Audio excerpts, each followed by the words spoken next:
Hello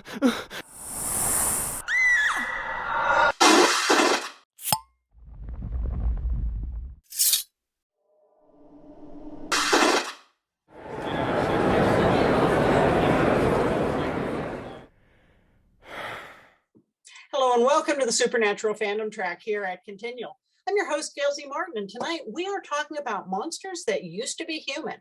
And so before we jump into that juicy and bloody topic, let's let our wonderful panelists introduce themselves, starting with Carol.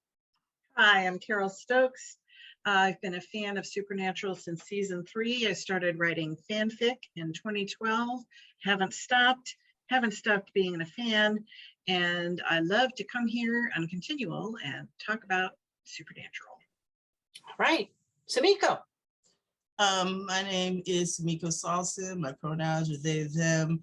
I also started watching Supernatural during season 2. I was at my dad's house and he was watching it, and it was the episode where Sam and Dean thought that they were IT guys, and I was like, why are you so into this? But then I found out pretty soon, and then I ended up staying with the show all the way until the end. And then of course I also write things that are about monsters and stuff like that, but they're not Supernatural fanfic, but I love Supernatural. And I'm Gail Z. Martin and Morgan Bryce. Gail, I write epic and urban fantasy. As Morgan, I write urban fantasy, male paranormal romance, but all my modern worlds are ones Sam and Dean could walk into and feel right at home. I fell in love with Supernatural halfway through season 11, binge watched 11 seasons in 4 months, so I was ready for the start of season 12, started live tweeting the episodes with season 12, ended up becoming a columnist for the Winchester Family Business, wrote a chapter for Lindsay Burness's There'll Be Peace When You Are Done. I run a fairly large Supernatural fan group here on Facebook, and Supernatural / was just so much fun. I had to go reading the non-fandom published stuff, which led me to say, this is too much fun. I've got to get in the pool. And that led to the creation of my Morgan Bryce male romance. So yes, I owe a lot to Supernatural because I just darn love the show. So monsters that used to be human. We've done a whole separate panel on human monsters, people who didn't need to be paranormal or supernatural to do terrible things. We've talked about all kinds of monsters with teeth and claws and all sorts of things who were, monsters from the get-go. But Supernatural also had a subsection of monsters who were human and became something monstrous. And there's something that's a little bit scary and a little bit uncomfortable with that, because I think all of us know that, in that dark heart, maybe there's a monster inside all of us waiting for the right opportunity to get out. And some people just had that opportunity present itself. So, and we'll do multiple rounds of who comes to mind for you, but let's start with Carol and say, who comes to mind right off the bat for you? On this occasion, as opposed to humans that used to be humans that are monsters because they're monstrous, I went more with categories rather than individual beings, because they kind of group themselves more like that. I mean, if you're going to say ghosts, well, you could mention, 15 different ghosts, but they're all ghosts. So my first category is ghosts.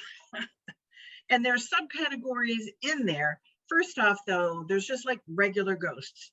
People die, their spirits don't move on, they're hanging around, maybe they got some unfinished business, maybe they're tied to something. We see a lot of that where a ghost is tied to an object, a piece of jewelry, a book, a piece of clothing. In Bobby Singer's case, it was his flask. And so as Dean carried the flask around, so went Bobby with him.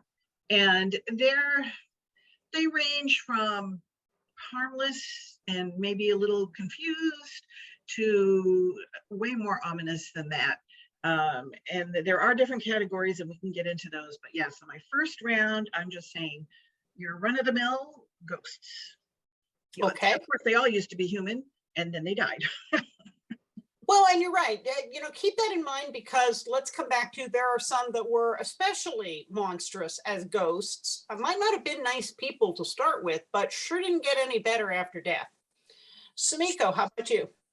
Oh, definitely. And without a doubt, Sam Winchester. So, you're watching the show, you're a big fan. All of a sudden, it turns out that ever since Sam was a little baby, they were doing all kinds of things to try to get him to consume demon blood and become suitable as Gosh, the vessel for the Antichrist. And then they hop to the future, and there's Sam floating around looking like Gosh, really, sort of like evil Jesus, which I guess is literally the Antichrist. And then his whole long hair, look kind of became very ominous. And it was really scary because, like a lot, first of all, definitely was crushing on Sam the whole way. And I'm like, wow, what just happened to Sammy there? So yeah, it would be that. Well, both the boys got their chances to be monsters as well as heartthrobs. Sam certainly had his opportunity to be the boy king and to be Lucifer's vessel. Dean, got to be Michael, and Mark a Cain, and he was a demon. So I would say all of those count as opportunities to be monsters, at least for a little while, although being Winchesters, of course, it was fixable. Carol, back to you. So looking at one of the subcategories of ghosts, I'm going to bring up vengeful spirit and poltergeists, which are kind of related in that they're both angry. They are angry and they are wreaking their anger at any opportunity they can. The difference is really that a poltergeist is just kind of like randomly doing crap. They don't, they're not really targeting anybody. It's like anybody around will get the brunt of their anger. So, they're going to throw things around and break things and, lock little kids in refrigerators and all kinds of stuff like that. So they're angry, but they're very random. Vengeful spirits are very angry, but they're really focused. They're like, this person did me wrong. I'm going to get them. Everything I do is like to try to get them or, get somebody like them. So they're very, very focused. And if you're not involved in their particular psychosis, you might be okay. But anything that happens to you is more of a sideline thing rather than targeting you. But if they're targeting you, you are in deep kimchi. So those are the angry ghosts. Yeah. How about you, Samiko? Who's next on your list? There's the werewolves. Honestly, the werewolves were always, like, for the most part, really human still, and very sympathetic. And there were so many really sad werewolf deaths that broke your heart. Like, there were a few of them. So I would say that probably would be the human term monsters that had the most impact on me. And not to bring werewolves, not to bring vampires into it, because people always do the vampire and werewolf things, but the vampires were mostly douches. They were not nice. They were not that sympathetic. And the werewolves were just kind of just sad puppies that had to be put down because they became rabid. So, well, at least with werewolves, they're human a bunch of the time. So that probably is where that comes in, where at least they're human a lot.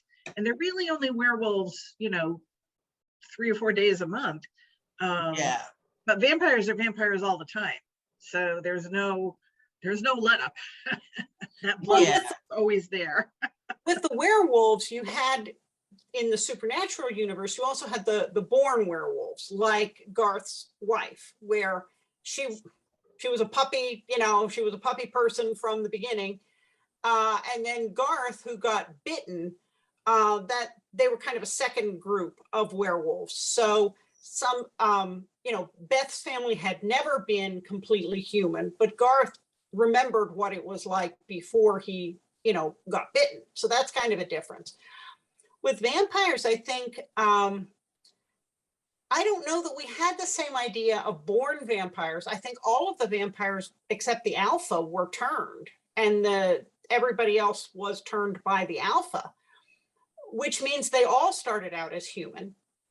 Dean even had his turn as a vampire, brief as it was. So they all started out as human, and then it was a big struggle of, did they want to try to retain being human, or did they want to completely embrace being a vampire and all that it meant, and feeding on other humans and maybe turning them? So that was a big, Supernatural's whole, it's not how you're born, it's what you choose to do with what you have, and that it's not who you are, it's what you do, underscores a lot of that with the vampires. And sometimes letting them go to see, believing that they could make a go of it, comes back, many years later in a barn in Ohio with bad consequences. Now, lots more ghosts, Carol. I know you've got a list of them. I do. Next up, we have the ones that we saw as specific characters. We have Women in White, in which there is the factor of the woman has dead children, whether she murdered them, or I think it's really that most of the time that she murdered them, but she's done something heinous, and so, as the saying goes, can't go home again. And so they're out on the highways and byways, trying to get rides to get back home, but instead, of course, killing the unfortunate, kind-hearted or pervy people who pick them up to bring them home, or take them for a ride.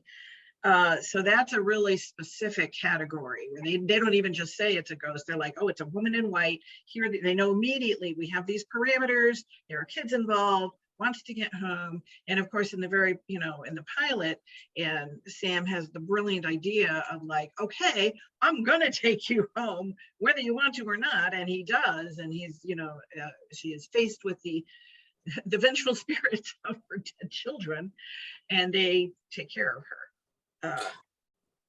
Well, and the Woman in White's really based on the La Llorona myth of the weeping woman, and she's usually weeping because she's been left by a faithless husband who may or may not have driven her to kill herself and her children. And that's a really old legend. So yeah, modernized a little bit for automobiles with the Women in White. Right. Sumiko.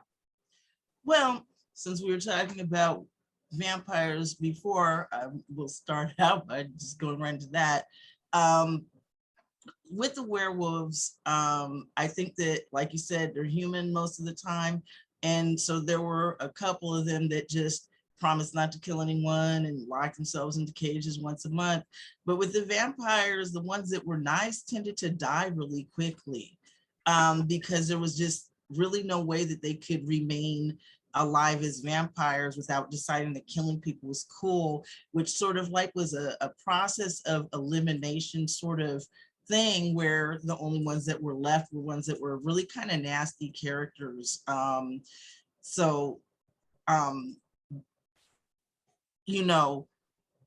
It's kind of back to the human beings who are monsters.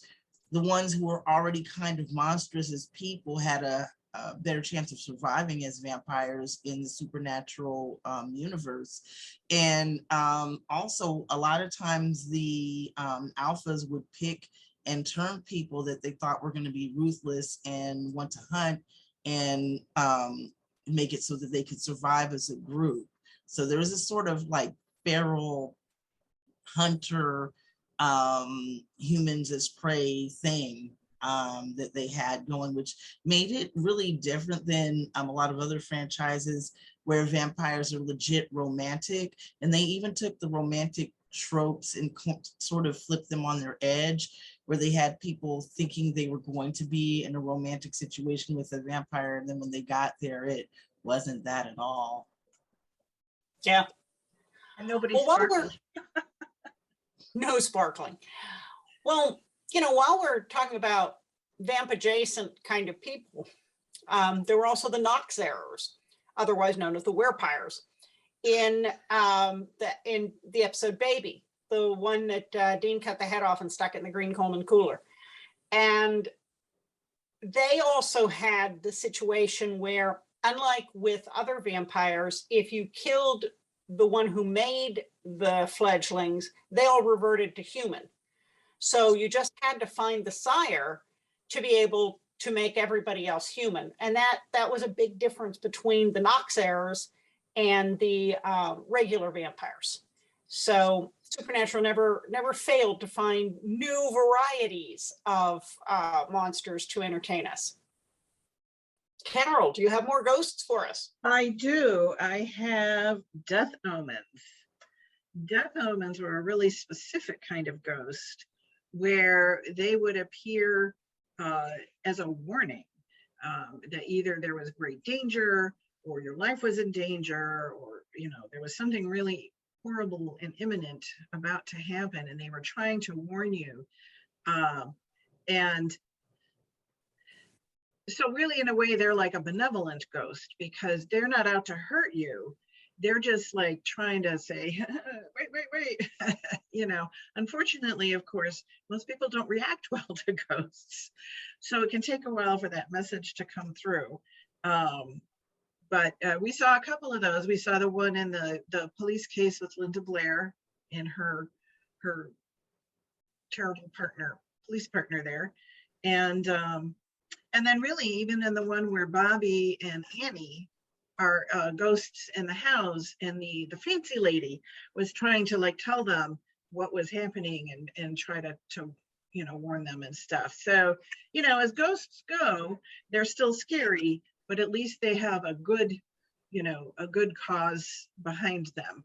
And then of course, if the issue is resolved, then they're laid to peace. Mm-hmm. Sumiko. Yeah, I want to talk about the witches. So technically, some of these witches are still actually human, but when you get to someone like Rowena, who is now, effectively immortal, they're no longer human. They have now stopped being human, and they start picking up different types of morality that you would not have as a mortal. So, I think that a lot of them are actually really, really kind of likable, though. And there's a moral ambiguity with characters like Rowena, who I really actually love, that makes them very likable and very interesting. And also the Winchesters just keep having to get them to help them out. So there's that too. And sometimes it's not a good thing for them, like the one lady whose eyeballs exploded out of her head. Yeah, that was bad. Yeah, doesn't always work out. As Dean would say, those skeevy bodily fluids. Yeah. Dean was squeaked out by the skeevy bodily fluids of everything that they've dealt with. That's what got Dean squeaked out. Well, the obvious one is demons, because they were all human first. We found out that Ruby was a witch. We found out all about Crowley's backstory. And we found out little tidbits about some of the other demons that hung around long enough for us to remember their names before they, got blown up or evaporated or whatever. But, usually, according to the supernatural mythos, a demon was somebody who made a deal and got their 10 years of whatever it was they wanted. And then, in exchange, their soul got dragged down to hell. I don't know that we ever heard of any other ways those deals that happened becoming a demon, except for the one guy who tried to get creative with the contract, and that didn't work out well for him in the wedding episode in season 7. You got to have consumer confidence, because if people can't trust their contract, what becomes of hell? So that was an important piece. But yeah, all the demons that Sam and Dean dealt with across all 15 seasons had at one point been a person who wanted something badly enough to trade their souls. And, at first we run into Dean being so grief-stricken that he was willing to trade his soul for Sam. And then we run into other people who made deals for much lesser things. Well, at least lesser on the surface. 3 inches. 3 inches for Crowley. Other people wanted fame or wanted vengeance or wanted, in Bella's case, she wanted revenge against her abuser. So people had a lot of reasons for doing it, many of which were not monstrous. They just ran out of options and they were desperate. So that does beg the question, did all of them really start out being bad people, or were they just desperate people in some cases who got backed into a corner and had something that they were willing to die for? And I think that that's true. Many of the demons that the people who at least went to hell made a deal. Idea is after long enough, they become demons. Didn't start out as bad people. So cautionary tale there. Who else do we have? The Go. vessels. Sorry.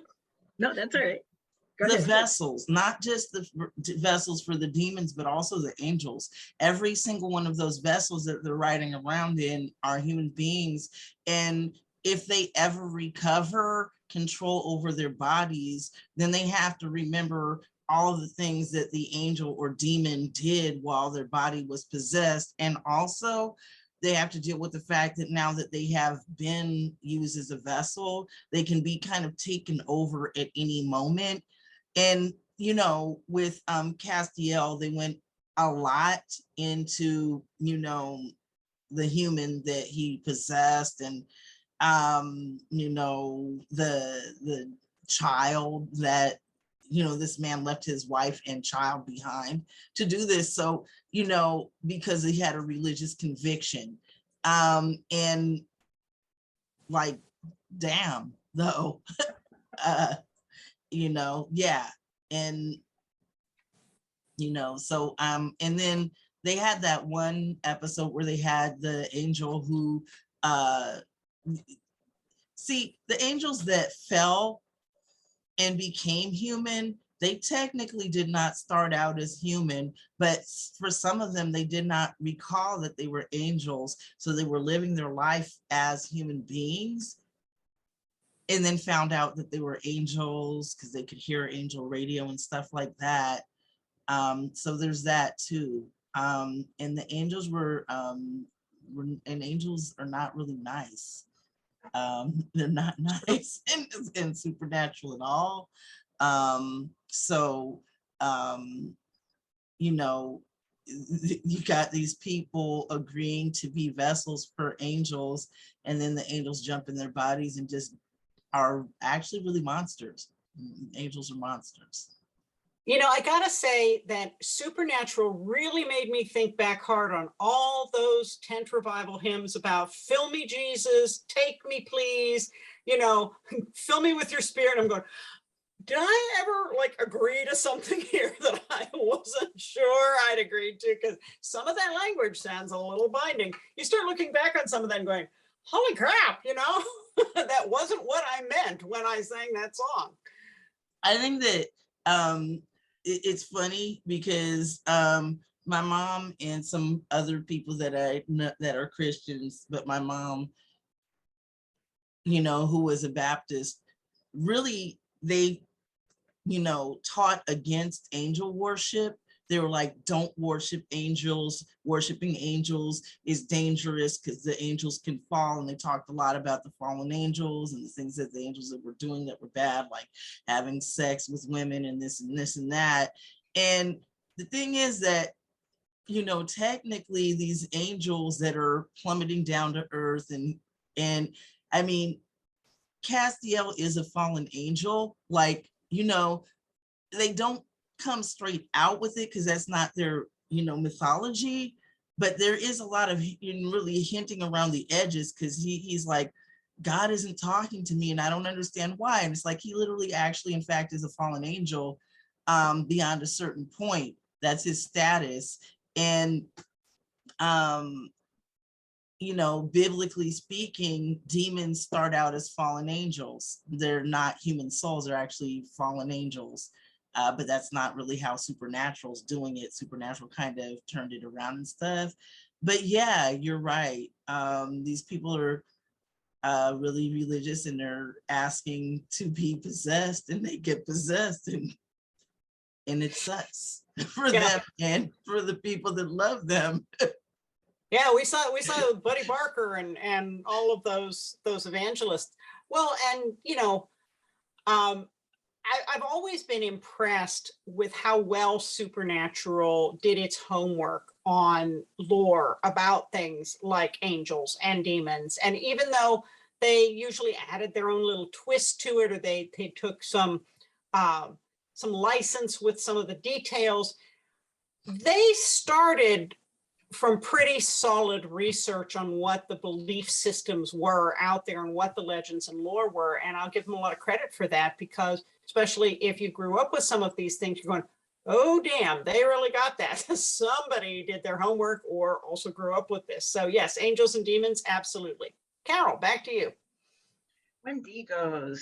Wendigos were humans who apparently turned to cannibalism at some point, and becoming cannibals corrupted their souls and changed them as they gradually turned into then these multi-talented, because they were like fast and they still possessed a certain amount of cunning, so they were very tricky, and they could try to like trick the hunters, or trick people into thinking that they were getting called for or whatever, but they were just really out to get some nice juicy long pig and stock up their larders. Yeah. So yeah, they were very unpleasant. And when Sam and Dean kind of found out that in fact they used to be Wendigos used to be human, they were really appalled, because I don't think they had kind of realized they were still like baby hunters in a way. I mean, as much as they'd hunted things, that concept was new to them. And they were really kind of horrified that could in fact happen to a normal human. Well, it was only the second episode. I mean, they. Sumiko, what occurs to you? At this point, I'm, having a hard time remembering any other ones that actually started out as human beings. Because one, they do have human beings going through horrible stuff, like getting impregnated by Satan's baby and stuff like that.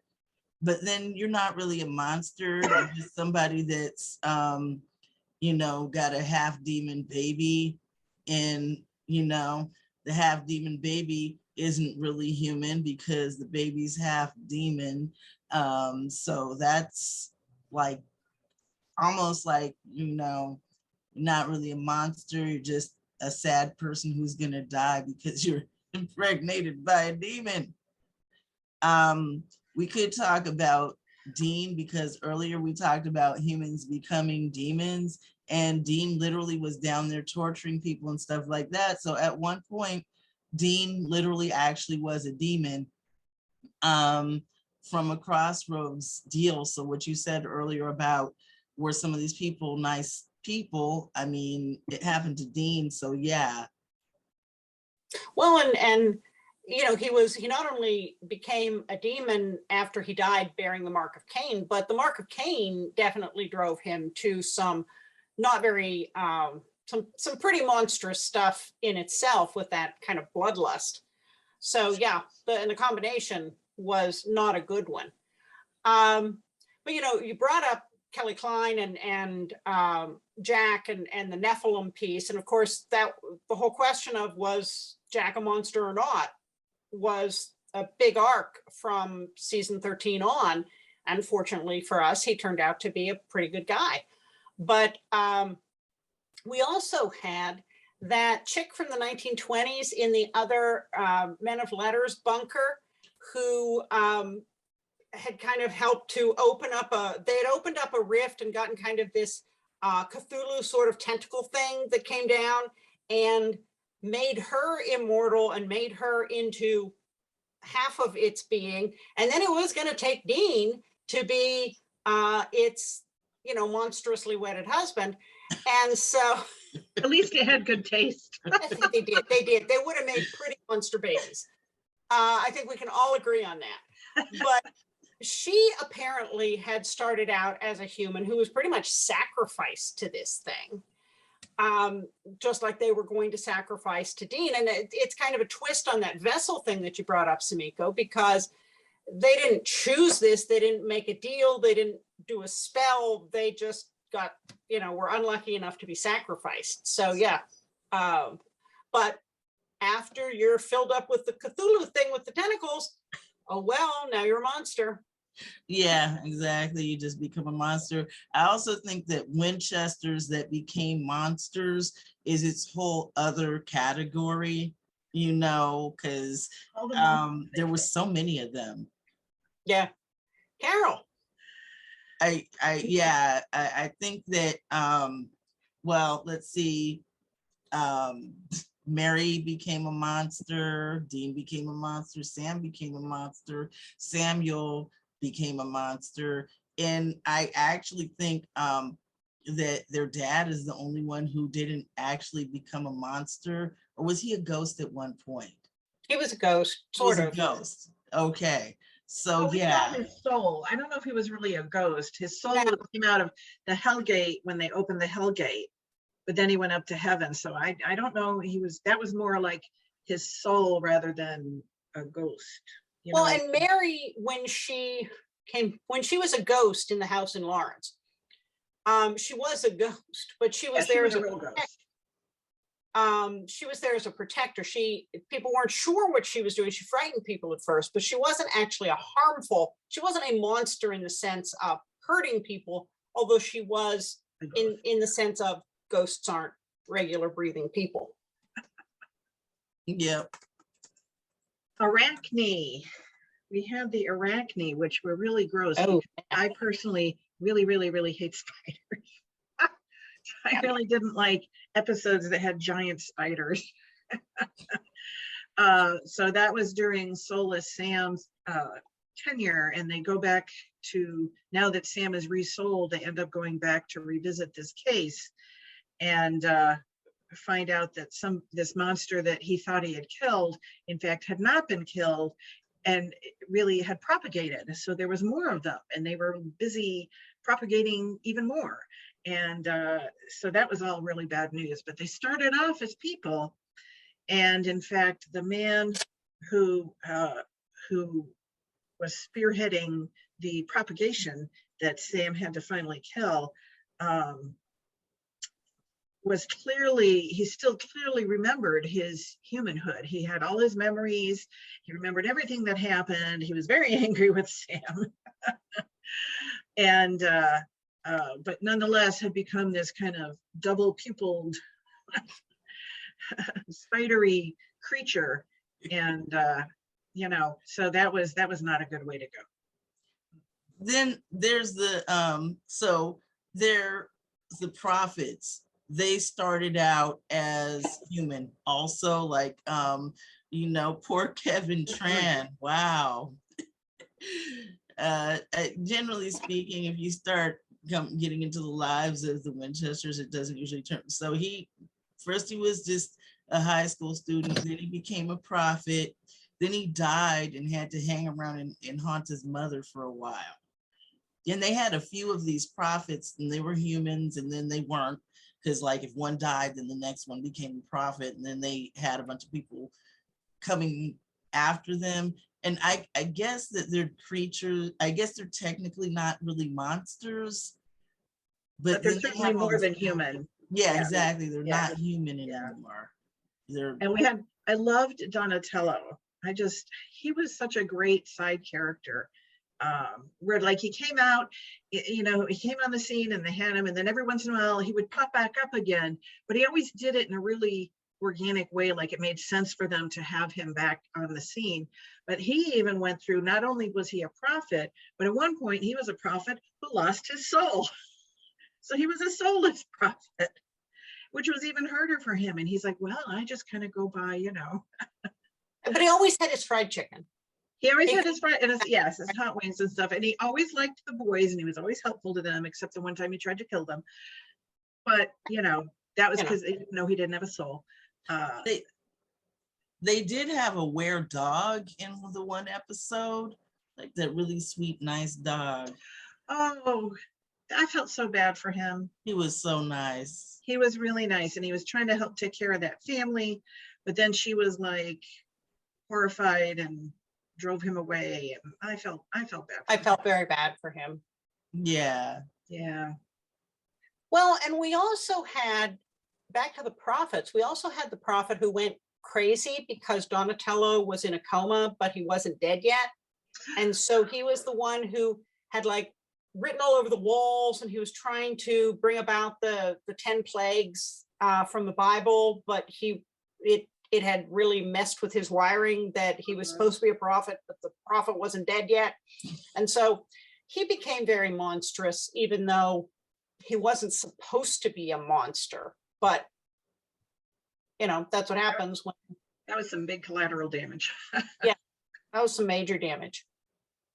Well, one of the other ones that we saw early on were the Croats, the people who got infected with the Croatoan virus. And we saw that in Croatoan, and we also saw what might have happened if that had gone on as a pandemic in the end, because we saw, when everybody got infected, how that worked out. So they definitely started out as humans, and ended up not being human, being very monstrous. Yeah. And they had a whole bunch of other kids that were born like Sam was, that turned into monsters and went to the monster school.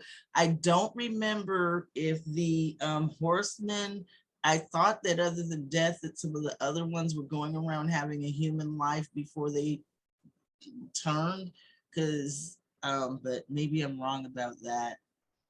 I don't No, remember that. The four horsemen were almost more like an elemental or something, where they took human form, but they were not human. They were never human. Right. Yeah. Right. Okay. Right. Yeah. But now we had the Croats who got the Croatoan virus, but then we also had the rabbits who were infected with Amara's fog, and with the black veins, who got very violent and really lost their humanity and went around killing everybody for no discernible reason. So, we also had the rabbits, and we had the people in the episode where, I think it was 99 Problems, where they were manipulated to see everybody else as being demons, even if they weren't. And they did some pretty terrible things when they thought they were killing demons, but they weren't actually demons. They were really killing people. And, that didn't go well. Yeah, I remember that one. There's another couple of dead adjacent when you're talking about like the Croatoans and the rabbits. We have revenants and zombies. So, in fact, I think Dean was quite excited at one point to actually be fighting zombies. Like they finally had zombies. I think the thrill wore off really quickly. But so zombies and revenants, who are both people who have died and then come back. Zombies are usually brought back a lot of times, or even, by like somebody who wants to control them. But also, sometimes they'll just be like, a virus from outer space or something like that. They'll be just, any kind of reasons for zombies, but they're more of a husk. They're just kind of like this animated corpse. Yeah, shell. Yeah. Whereas the revenants are more like people who died and then they came back, but they were themselves. So like in Dead Men Don't Wear Plaid, we had revenants where, they knew who they were. And, would be themselves, except they're dead.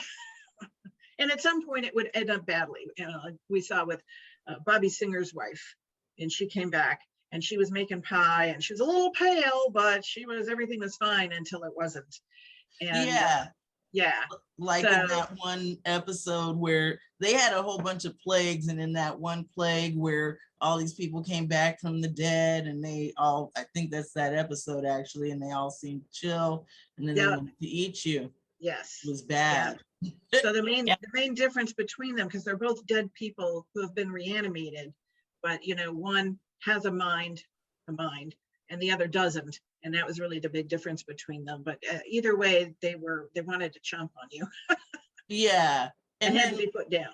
yeah, exactly. And you know, then they had like some things where people were just actually taken over by monsters, so the person wasn't there anymore. Like the Leviathans, they eat people and consume their, you know, take over their shape after they consume, I guess, their DNA.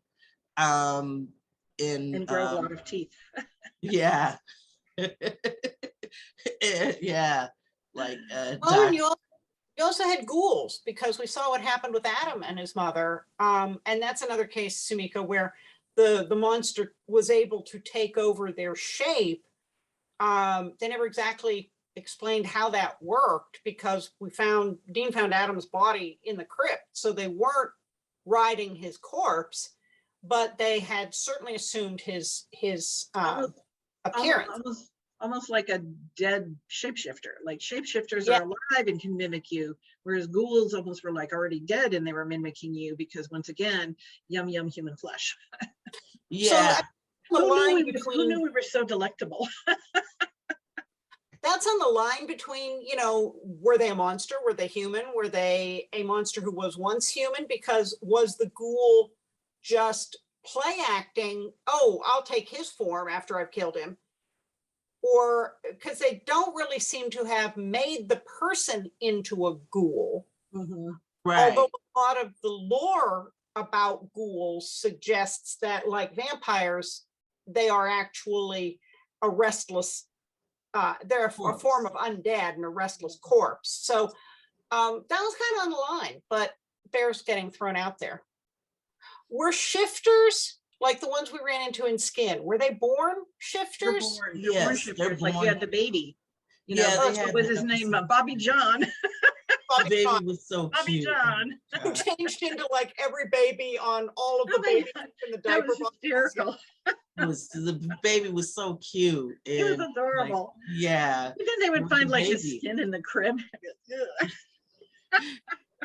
Yeah. So, you know, I Oh mean, dear. are they human? Are they a form of human? Perhaps, but they inherited this condition. So Mhm. Now, what about the pish tacos? The one at the they The were spa? the people at the spa where we got to Yeah. see Sam leading yoga and Dean in a hairnet. I think they look human, but I don't think they are human. I don't think they started off human. You know, I think they just are able to take human form until they need to extend their little sucky tongue thing there. Okay. Tongue thing. Here's Uh, another one for you: the time to slice and dice guy, because he was in mint condition.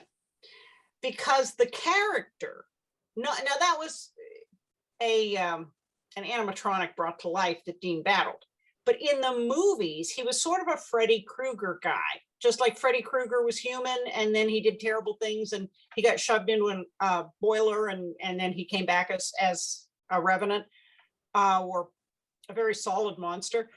The time to slice and dice guy had the same sort of history in the movies, even though it was questionable what Dean was actually fighting, maybe a possessed robot. But the lore behind that, the story behind that, was a human who turned monstrous. yeah. And that one like surgeon dude that was making his eyes and stuff. Doc Benton. Ooh, Yeah. Doc Benton. Yeah, he was human, right? Yeah. Well, and- very disturbed human. Yeah. But much like we were talking about with the witches, as time has gone on, he really probably isn't human anymore, because he's gotten into this whole thing with, you know, the parts and updating himself all the time and stuff, and clearly has lived many, many, many many years. So yeah, he was human, but at some point as he pursued his path, he became not human. Yeah, exactly. So he became Yeah. a human that became a monster. Yep, exactly. Here's He the was one creepy. that they didn't show up for long, but the Jefferson starships, the monsters that Eve made just by touching people, and she turned them into monsters. We didn't get to see much of them, and Dean creatively named them, but they were human, and then she turned them into monsters because Right. she was kind of the queen of monsters. Yeah, there was a whole like X-Men vibe, mutated human vibe about all of them. And Mhm. like with a lot of these mutant superhero universes that you see, Heroes is another one like that. When they get whatever happens to them to alter their DNA to make them become monsters, it does not turn out well for some of them. It turns out very poorly from the Yeah. get-go. Yeah. It's kind of random. Yeah. So who did we forget as we come down here to the last little bit? Carol's got somebody. Rougarous. Oh, yes. Rougarous, which is actually the first time we get to hear the phrase long pig, because Dean thought that was the coolest way to refer to human as food. Long pig. So yes, that poor man grew up a whole life, and was well into adulthood and happily married, and thinking about having kids, and then all of a sudden he's like, oh, I want to eat like the steak raw, and found himself with very strange appetites. And it was sad. It was sad because he was so horrified at himself at first. He could feel himself changing, couldn't understand what was happening, knew it was bad, and yet was helpless to stop it. Now, as the change advanced, he kind of stopped caring about it, because then he became more monster, and he's like, I'm a monster doing my monster things. But in the beginning, when he's like, what am I doing? And, so that was particularly sad, because he had this process he was going through, and so really, really unfortunate. But then ultimately he was 100% Rougarou and had to be killed. And although we never find out what happens to the baby. Right, is the baby a Rougarou or not? Which reminds me of, I think Dean was the one that had this baby. There were the Amazons that were The going Amazons, around, yes. and they would go and they'd steal some sperm and then send their daughters off to kill the dads. Yes. Were they human? Well, I don't think the Amazons were human, but I would say the kids may have had to be half human. I don't know. Yeah, the kids were half human, right? But yeah. But they were growing up at super time, so they were not fully human. Right. Weren't they kind of at least partially human until they killed the father and underwent the ritual? Oh, is that what it is? Yeah. That kind of finished their maturation, and then they could go on to be 100% Amazonian. That's what I got out of it. Yeah. No, that makes sense. But of Yeah, course, she never got to, because Sam pinged her right in the head. Well, folks, believe it or not, we have blown through our time. Who knew there were this many monsters that used to be human? Oh, we knew. We knew. I bet you there's more that we didn't even think of. Who did we forget? I don't know, but I will say that probably someone somewhere. Yeah, I will say that when the whole story arc with the horsemen, people kept getting cursed in different ways. So there's probably something in that storyline that we didn't remember, where humans got some kind of curse. And then there was always some new monster coming up.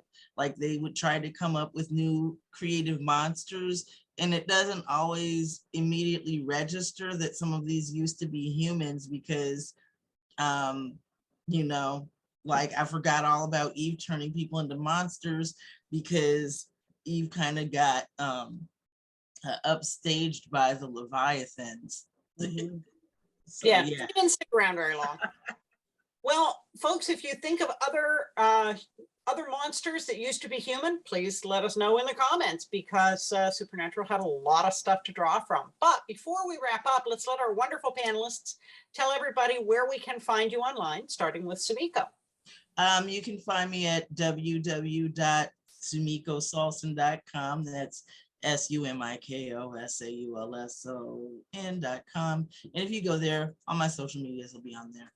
So Awesome. Carol. I'm Carol Stokes here on Facebook, where you can find me in the TFWNC group that Gail runs. I'm on Twitter as true_firesign10, and all of my fiction is on AO3 under firesign10. And the rest of the time, I'm here on continual panels. Yeah, all of my social media is a variation of my names, gailzmartin.com, morganbryce.com, all of the different platforms. If you can spell the name right, you'll find me. I am in the Supernatural TFWNC group here on Facebook, the Winchester Family Business blog. But again, most of the time, I'm here on Continual. So thank you so much to our wonderful panelists. And thanks to all of you for watching and listening. There'll be more Supernatural here on Continual. So we'll see you online.